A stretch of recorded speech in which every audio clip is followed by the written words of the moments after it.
New to soccer? Learn these 15 rules before World Cup 2026. Imagine watching the World Cup final. The stadium is shaking, 90,000 fans are screaming. A player scores what looks like the winning goal in the last minute, and then the referee disallows it. Everyone around you is furious. Everyone understands what happened, except you. If you're one of the millions of people getting ready to watch the World Cup for the first time, don't worry. You'll learn the 15 most important soccer rules every fan needs to know. And stay until the end, because we'll explain the one rule that confuses almost everyone on Earth. Offside. Let's begin. Rule number 1, the goal of the game. Let's start with the easy one. 2 teams and 11 players each, 1 ball.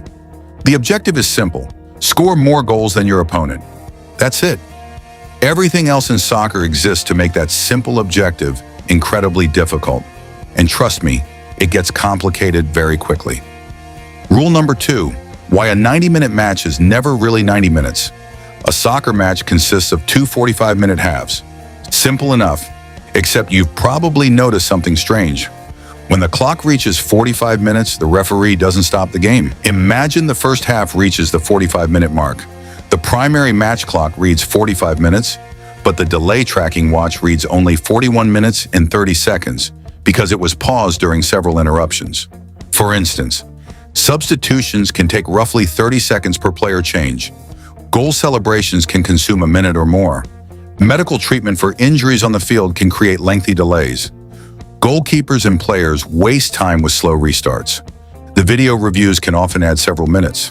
The gap between the 2 clocks shows how much time was lost. If around 3.5 minutes were lost, the referee probably rounds up and adds 4 minutes of stoppage time. This process gives referees a way to calculate added time instead of just guessing. When it reaches 90 minutes, the game still doesn't end. And some of the greatest moments in World Cup history happened after the clock supposedly ran out.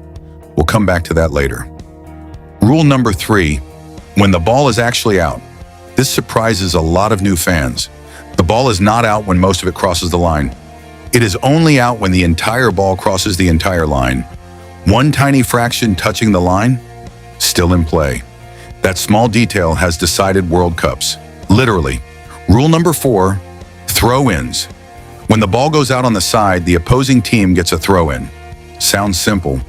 But if the player lifts a foot, throws incorrectly, or breaks the rules, possession changes hands. Some players can launch throw-ins almost as far as corner kicks. And yes, that can become a dangerous attacking weapon. Rule number 5, corners and goal kicks. Here's a quick test. The ball crosses the goal line. Who touched it last? If an attacker touched it last, it's a goal kick. If a defender touched it last, it's a corner kick. And corner kicks are one of the most dangerous situations in soccer. Many World Cup dreams have ended because of a single corner. Rule number 6, what counts as a foul? Here's where arguments begin. Pushing, tripping, holding, kicking, dangerous tackles. Those are usually fouls. But soccer allows physical contact, so not every collision is illegal. And that's why fans spend half the match arguing with referees. Rule number 7, free kicks. When a foul happens, the other team often receives a free kick. This is where things get exciting, because some players can bend the ball around defenders and into the top corner from impossible angles. Think David Beckham. Think Lionel Messi. Think Roberto Carlos. A great free kick goal can become an instant World Cup classic. Rule number 8, penalties. Now we're getting serious. A foul inside the penalty area can result in a penalty kick. One player, one goalkeeper, one shot. No pressure, right? Wrong. The pressure is enormous. Entire nations have celebrated or cried because of a single penalty. And later we'll talk about what happens when a World Cup match is decided entirely by penalties. Rule number 9, yellow cards. A yellow card is basically the referee saying, that's your warning. Players can receive yellow cards for reckless tackles, delaying the game, arguing excessively, or unsporting behavior. One yellow card isn't usually a disaster, but 2? That's a completely different story. Rule number 10, red cards. 2 yellow cards equal 1 red card. Some offenses can also earn a direct red card immediately. Either way, the result is the same. You're out. Your team must continue with only 10 players. Imagine playing a World Cup knockout game one player short for an hour. That's a nightmare. Rule number 11, the most confusing rule in soccer. Okay, it's time, offside. The rule that launches a million online arguments. Here's the simple version.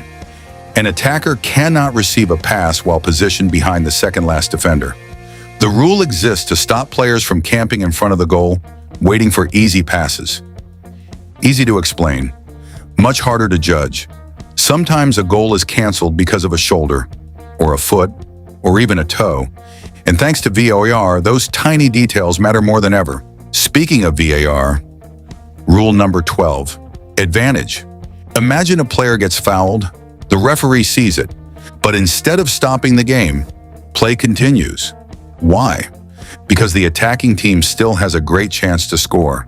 This is called advantage, and it keeps soccer flowing instead of stopping every few seconds. Rule number 13, substitutions. Modern teams can usually make up to 5 substitutions, and substitutions aren't just about tired players, they are chess moves. A faster winger, a stronger defender, a penalty specialist, a fresh striker.